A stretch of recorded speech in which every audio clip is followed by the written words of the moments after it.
Бездомные животные – тема для нашего города весьма актуальная. Куда обращаться, если недалеко от вашего дома или детской площадки обитает стая бездомных собак и кошек? Нам рассказала главный специалист отдела архитектуры, градостроительства и благоустройства Туяна Балсахаева.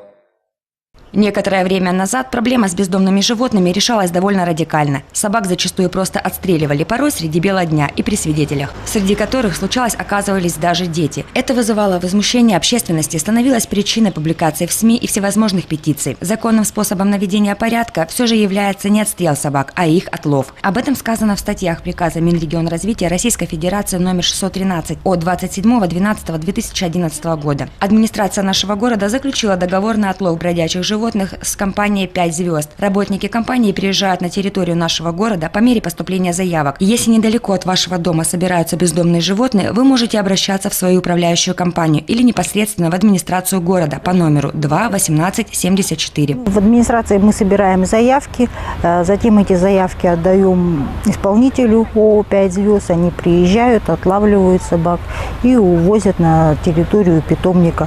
Питомник находится в Иркутской области, деревня Карлук, где собаки содержатся 6 месяцев, это по закону Иркутской области, и затем возвращаются на место. За время содержания в питомнике животные проходят ветеринарное обследование,